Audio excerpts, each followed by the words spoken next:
Hello guys. Good morning. Ano kami ni tatay. Susuli namin to yung doorbell camera kasi namin hindi gumagana. Ay oo, parang nag-frozen na siya.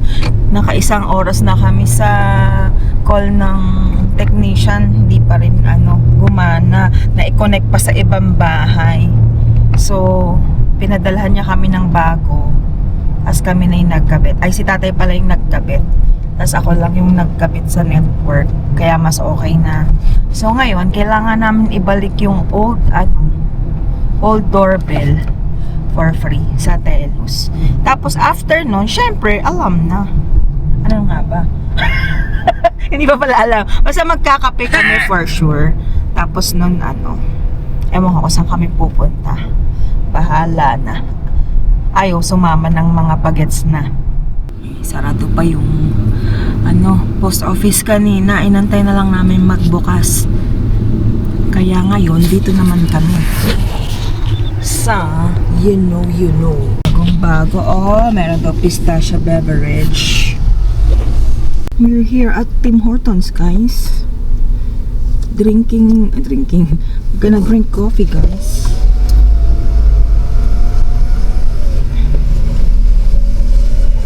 Thank you guys. Have a good day. Let's drink, guys.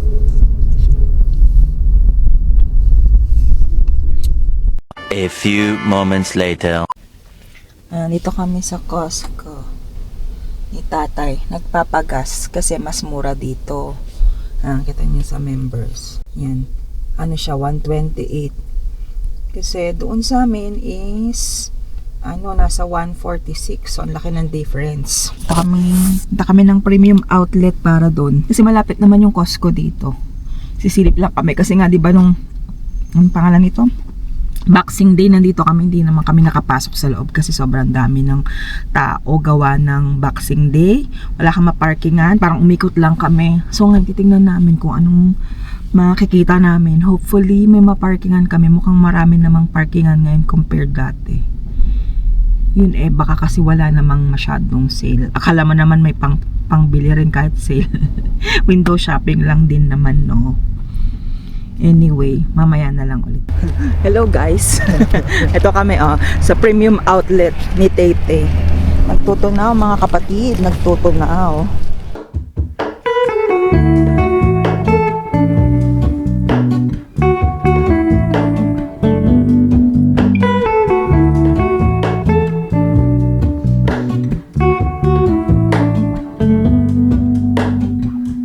Hello, Ramona.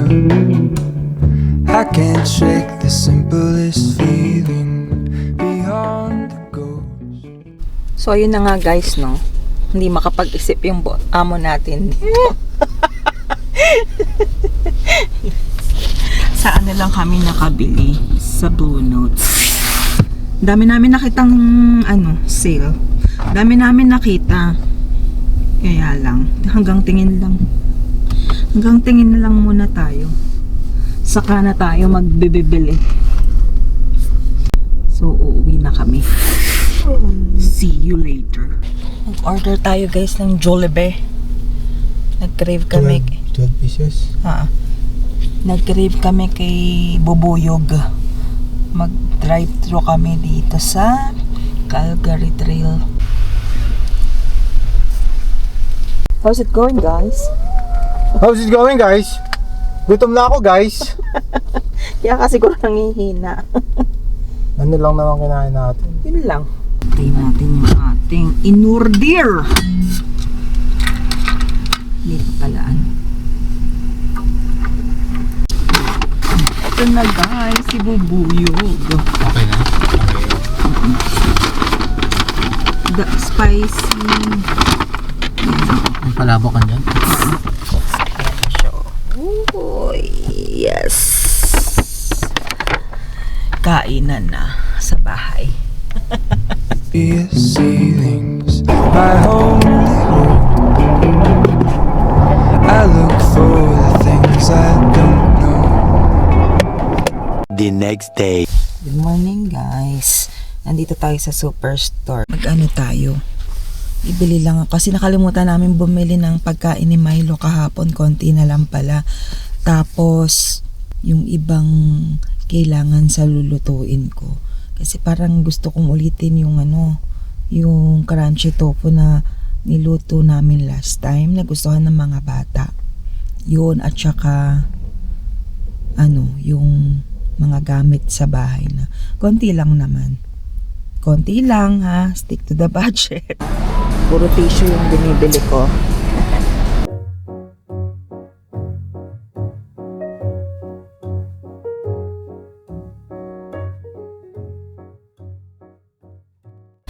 Lakad muna natin to si Milo. Kasi mukhang excited. Hindi namin nailakad nung weekend. Lakad tayo. Maglalakad tayo. Ha, you sure? Okay, wait. Kunin natin yung leash mo. Dito ka, halika.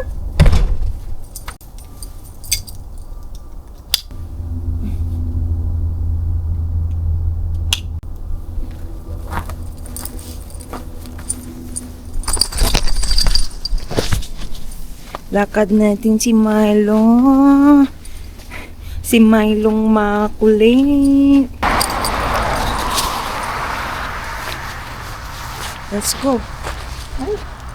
Sino ito Yung ano pang inaamoy.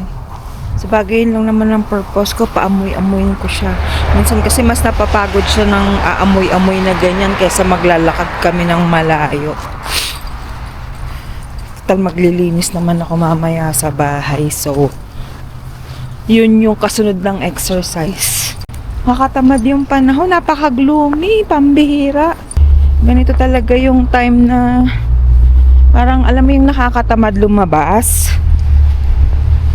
Pag day off mo parang gusto mo nasa loob ka lang ng bahay. Kaya lang kasi pag nasa loob ka lang ng bahay hindi ka kumikilos. Parang lalo kang parang manghihina ka ganyan. Pag hindi ka na-exercise. At least yung lakad mo, total naman kasi ngayon hindi masyadong malamig na nasa -3 lang. So, malamig pa din pero hindi kumbaga wala sa double digits. Tapos bigla, itong week na to ganyan magpa +2 pa kami. Pero, anong tawag dito? Yung nakakatakot niyan pagka biglang lumamig biglang -40 -20 pa nga lang or -15 ganyan medyo lalo pa ngayon lalo pa yung umabot ng -40 feels like -45 ganyan pagka may mga windshield na yan yung kailangan nakatakip nga yung mukha mo pagka ganito okay lang nakakatamad lang talaga. Pero yun nga, sabi ko, kagaya ng sinabi ko, kailangan mong kumilos-kilos. May ilong mo, Sabi ko na yun ang gagawin niya makikipaglaro siya. Nakita namin yung mga maliliit niyang friends. Maliliit yung yung pug at saka yung, anong pangalan nun? Ano ba yung basta? Kalimutan ko ano pa, hindi Shih Tzu. Pomeranian. 3 sila nakasalubong namin. Pag nakikita niya yon, buti naman gentle siya. Ano lasa ng snow? Gawa tayong halo-halo. Gusto mo? Oh, sus, Ginoo. Ang laki. Ang laki na. Magpupulot muna tayo ng mga kayamanan ni Milo dito. Bago ang lahat.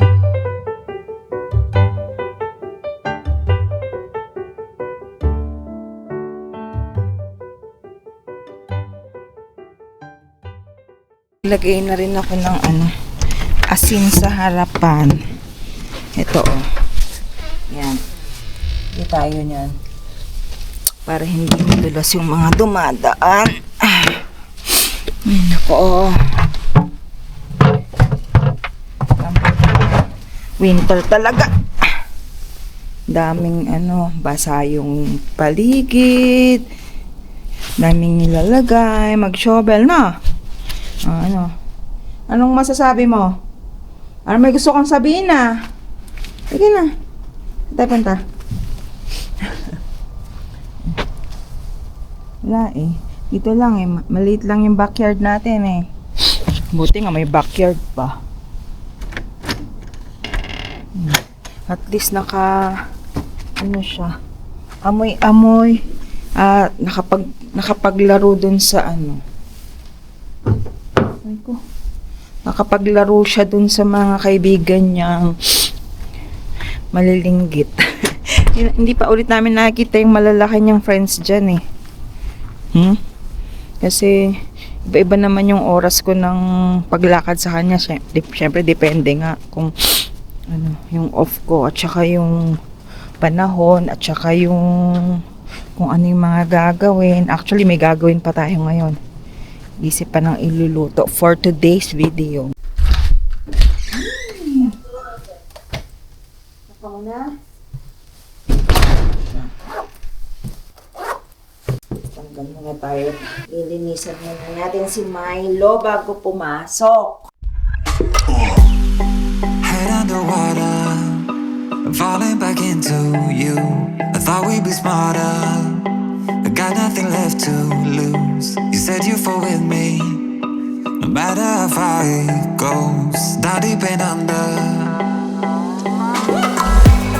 we're stuck in this pattern, but I need you close. All I ever wanted was for you to prove me wrong.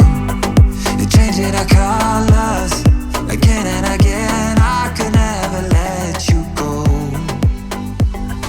Something about you feels so different, makes me wanna risk it. Natapos rin tayo sa wakas. Ginanito ko ito.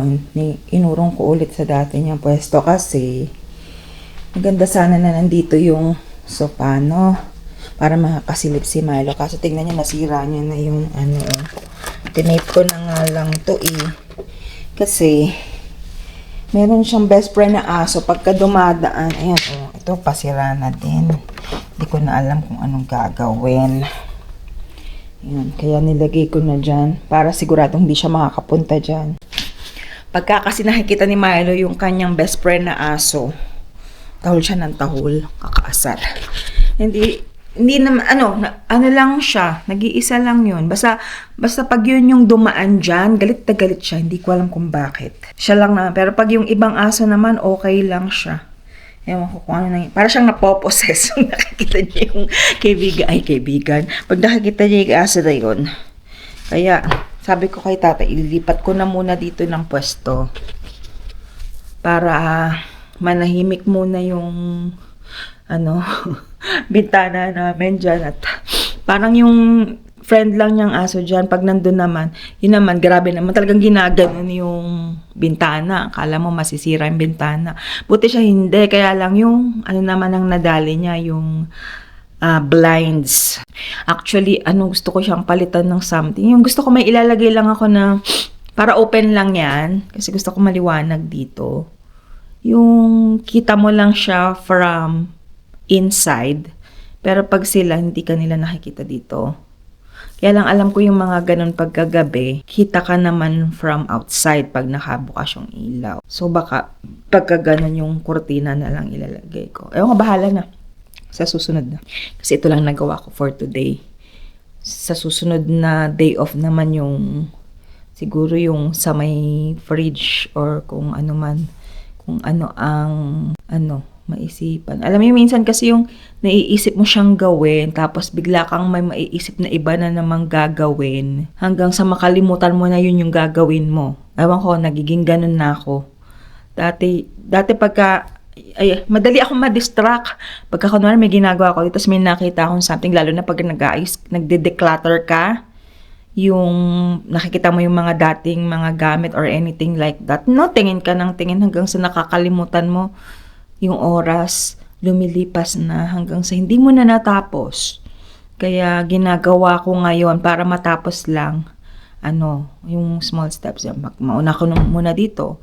Kahit na gustong-gusto kong gawin lahat ng dapat kong gawin pag day off ko, hindi ko siya magawa kasi nga Parang lumalaktaw-laktaw yung utak ko. Ngayon naman, magluluto tayo ng dinner naming 4. So, ang naisip kong gawin, yung natirang parang fish fillet. Basta fried fish fillet ko. Tapos, yung talong, parang, hindi ensalada, pero parang, ihaw ko siya, tapos, i-steam ko yung okra. Para maggulay tayo ngayon. Kasi may natira pa kami, Jollibee pati from yesterday. So, dadagdag natin yan. Pero papakainin ko pa rin ng isda yung mga bata. Ayun. So, luto muna tayo. Tapos maya-maya, susundo na naman. Ang bilis ng oras. Ayan yung ating ano yan? Talong. Ibibake ko na lang. Sabi ko nga, ensalada na lang ang gagawin ko sa kanya para mas madali. Tapos, steam ko yung okra. Tapos, prito ko yun para madalian na lang. Ito na yung ating okra. Tapos, yung ating nilutong na fish fillet. Ayan. Tapos, mamaya ko na lang i-ensalada yung talong pagkadating ni tatay para mas masarap kasi siya pag bagong gawa. Ay, ayan. Mas masarap kumain nun pagka yung bagong ano mo lang. Tapos ito papainit ko siguro ulit mamaya. Kahit itong isda sana mas masarap kung mamaya ko lulutuin. Kaya lang, syempre mangangamoy isda tayo at least makapaligo bago tayo sumundo sa mga bagets. Buti na lang may practice si Bunso sa sa volleyball niya ngayon. Kaya medyo mas late ko susunduin. Hindi ako magmamadali. Kasi pagka wala, nandun na sana ako. Mayroon siyang 1 hour na practice. So mamaya na lang. Musok! Ayun. Pahinga lang tayo ng konti, makaligo, and then sundo. Yun na. Kaan tayo. Guys, kain tayo guys! Woo! Umababag pa. Ayas. Baka maubos mo na yung ulam. Kasa tayo, guys. Focus on me guys! Camera pala dapat. Walang ganon. Camera stabilized. Wow. Wow, shut up. Falling behind